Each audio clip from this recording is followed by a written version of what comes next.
2,000 people signed up to the jam, and within 48 hours, they'd bashed together more than 6,000 games. That makes it, once again, our biggest jam yet. But it also had, perhaps, the most challenging theme to date. Participants had to design their game around the phrase, roll of the dice. And so our brave designers had to come up with games about randomness, probability, and rolling numbered polygons. But I should never doubt these devs. These games are clever and creative, inventive and imaginative, fun and fiercely unique. After players spent a week rating games, I tried out the top 100 rated games, and then chose my 20 favourites. So, without further ado, and in no particular order, these are the best games of the GMTK Game Jam for 2022. One of the main challenges of this jam was wrangling with randomness. If the outcome of the game is completely driven by the roll of the dice, that can rob the player of agency and reduces the importance of strategy. So, a popular solution was to let players design their own dice. You're still at the mercy of RNG, but hey, you're the one who chose the numbers. This, of course not. So meet Roll the Die. In this one, you play as a square. You can run around and jump like any other platforming hero. But you can also spin in 90-degree chunks. With this, you can paint each of your 4 sides with coloured paint. Sticky paint, that is. Touch your blue side to a blue wall and you'll stick to it like Spider-Man, allowing you to jump off to a greater height. Eventually you'll have all sorts of different colours, and so we'll need to twist and spin to keep up with the level design. This creates a really unique game where you're simultaneously positioning yourself for a safe jump and rotating your body to match the colour. It's a rub your tummy and pat your head challenge that will have your head spinning and your fingers just completely confused. But when you get to grips with it, it's a real joy to play. Give it a go. Here's a really odd one. Where They Fall is a game about being a seer. You know, someone who can apparently commune with the gods and turn their cryptic riddles into messages for kings and leaders. So at the start of the game, you tip a bunch of dice, coloured stones with special runes on them, onto a map. Then a mysterious figure asks you questions. You need to divine an answer by looking at the runes, where they fall, which way up they lie, and so on. A book to your left helps you figure things out. Now, this is not easy. The book is as cryptic as the gods' messages, and I was never 100% sure that I was giving the right advice, and not just a bunch of nonsense. But perhaps that's the point. Communing with the gods isn't an exact science, and the game does a good job of capturing that mood, just squinting at coloured rocks and using that to decide if we should go to battle. Imagine how you'll feel if the soldiers don't come back alive. This is a creative take on the theme and makes for an immersive experience. I'd like to see where this might go with some more time. Finally, would it be the GMTK Game Jam if there wasn't a platformer with a unique twist? That honour goes to Dice with Carly. This is a super polished, but also ultra engaging puzzle game about placing down dice while following specific rules. Adjacent dice must be either the same colour or the same value. Things start off easy, but you can quickly get yourself tangled up in spots where you need a very specific die to fill a gap. And because you have to use all of the randomly provided dice each turn, you're sometimes forced to put yourself in a tricky position. So it's a game about thinking ahead, putting out fires before they get too big, and resigning yourself to be eaten by the goddess of death, Carly, who kind of looks like a Muppet. That would have been a weird Sesame Street episode. Here's a really creative puzzle game. The screen is split into 2 halves. On one, you've got a side-scrolling puzzler about pushing, pulling, and rolling a die around to weigh down switches and get up to higher platforms. But you better be careful because your little friend is inside the die, and gravity changes every time it rolls. You wouldn't want to send your pal into a spiky trap, would you? And so thus begins a bunch of puzzles where both characters need to collect a star to win the level, but actions in one can dramatically affect the other. It's a clever and original idea for a puzzle game, with endless ways to explore and expand on the core concept.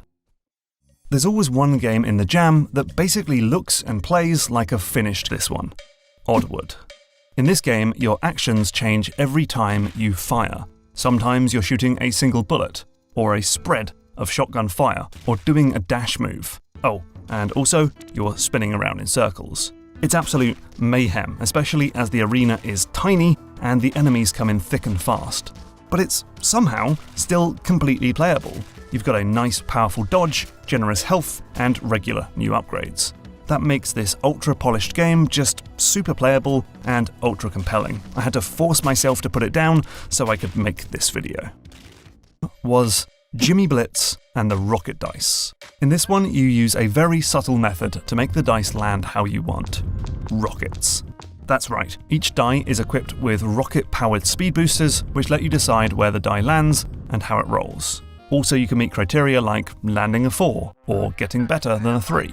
Okay, maybe not so subtle, but you'll still have to be careful not to twig the attention of the dealer. Spin too much, and you'll go from safe to sus, and then get a game over if you're detected.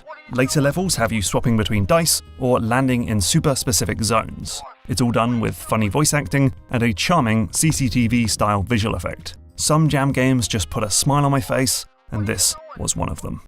Another ultra-popular theme was you do random actions, perhaps every time you roll, or every time you reload your gun.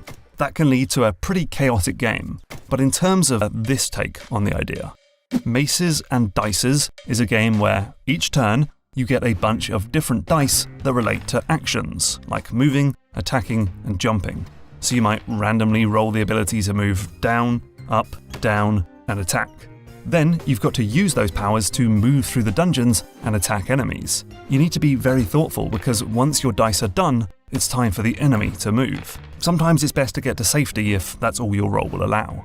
So it makes for tense, tactical, and puzzle-like battles. And for an extra twist, the dice are also your health bar. Take too much damage and the dice will break, giving you fewer options in the next tussle, unless you make your way to another die and give yourself more moves. Clever stuff. Dice are supposed to be random, right? There's no way to influence the outcome? Well, there was a bunch of games in the Jam that played with the idea of fudging rolls, or rigging 48 hours. Introducing DIEmunition. This is a frantic shooter platformer where the level is made up of falling dice. You'll need to jump between these tumbling blocks to stay above the acid. But that's not all. The number on the dice also indicates how many bullets you can shoot while stood on that block, and once you spend them all, the block will disappear. And so because your ammunition is intricately tied to your ability to stay afloat, it really makes you think hard about every move, every jump, and every bullet fired, all while frantically bouncing about and blasting away at enemies. It's just a great arcade thrill ride, which really proves the skill of these designers. Give this one a go after the video ends. In this Jam, we saw a lot of games where you do dungeon crawling battles by rolling your dice into foes. Like, a lot of them. But I think one of the more creative twists on the theme was using a die as a level, or world. Take, for example, Rolling World. It's a room-by-room puzzle game about pushing boxes and hitting switches. But the rooms all exist on the sides of a die, so go out a door and the whole world twists around. This is important because depending how you leave the room, the entire world can spin on its side or upside down. And because elements in this game, like these big heavy doors, are affected by gravity, the orientation of the world can open new pathways. So it's a tricky, brain-busting Zelda dungeon-style spatial reasoning puzzle that will have you really thinking about this world as a complete, contiguous space. It's a little tricky to get your head around. I think Holomany does a better job of explaining itself by virtue of being in 3D and using transparent textures. But Rolling World's puzzles just eke it out for the top spot, for me. Next up is a game that comes from a team filled with previous GMTK Game Jam winners. But you can see why they're winners. They just know how to squeeze the most out of an idea in 4. Next up is Fire and Dice. This is a charming action puzzle game about defending your dragon from attack. Each turn, the dragon throws out a bunch of dice. The colour indicates the attack pattern, and the number determines the power. Your job is to place the dice on the grid in such a way that they'll do the maximum damage to a bunch of incoming peasants and soldiers. So it's part tower defense, part number crunching puzzle game, and it looks great too. My only suggestion? Add a timer. It's too easy to spend ages rearranging the dice back and forth, looking for the perfect solution to do maximum damage. But analysis paralysis ain't fun. I had a better time when I played loosey-goosey and took turns as quick as possible. You could probably add other types of dice too, like ones that push enemies into other lanes. So I think there's more to explore here, but nonetheless, I thought this was really clever, elegant, and is well worth a shot. Titles like Berb Hike. This is a game that uses the unique patterns on a die to create interesting puzzles. So these snowy tiles have igloos dotted about like dice pips. When you walk off the edge of the tile, the die counts down by 1, changing the layout of the igloos. You can keep going until the tile is removed entirely. This can lead to some brilliant spatial reasoning puzzles, like this one that I got totally stuck on during a live stream. Sorry about that, bet that was a little infuriating. Later, the game introduces palm trees which count up instead of down, and volcanoes which bounce between two numbers, and then puzzles that combine them all. This is just a great game and a wonderful example of how it's important to think outside the box when it comes to fitting the theme. That's why I liked Dice is the Way.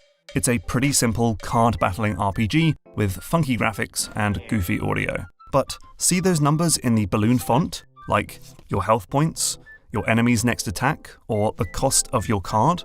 Well, you can pick one of those numbers and randomly roll a new one, perhaps swapping your enemy's 80 health points for just 2, or making one of your cards impossibly expensive. I'm not sure how well this game holds up to scrutiny. I would often get a bad roll and ruin my entire game, but I'm not expecting anyone to tightly balance a game in one weekend. Besides, I had just as much fun seeing how silly things could get. A die doesn't have to be random. As always with the GMTK Game Jam, the theme is just a starting point. How you interpret it is up to you. So, it was fun to play Dice of Fate. This is a game that uses PopCap's Peggle as inspiration for its fight scenes. On each turn, you place down pins on this giant pachinko board. The blue ones are yours, denoting attacks, defense, and heal. The red ones are the same, but for the baddies. You then drop dice into the board, and each bounce against a pin changes the final actions of the battle. There's a great big dollop of randomness, but getting to design the board lets you have some control over the outcome. Like Peggle, the game is pretty simple and largely devoid of skill, but also, like Peggle, it's addictive and engrossing. I could definitely see this idea expanded further in the future. There's always something fun about games where you just break stuff, just completely throw off the balance. Here's a fun one. A twin-stick shooter where time stops between each move.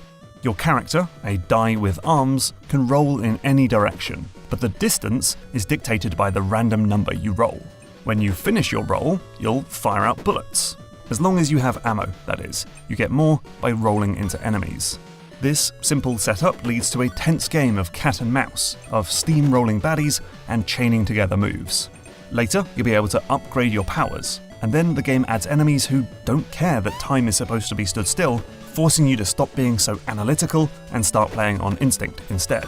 I liked this one a lot, and kind of like John Wick Hex, it captures the quick decision-making of fast-paced combat without needing to be superhuman yourself. It's always interesting to see different ways of doing RPG battles. Sometimes an RPG even borrows from other games and genres for its fights, like how Undertale turns into a bullet hell shmup, or Puzzle Quest borrows from Bejeweled. Not Your Pawn is another die-lobbing game, but with a completely different feel. Once again, we throw a giant die at enemies, this time chess pieces, and every time the die lands, it rolls to a random number.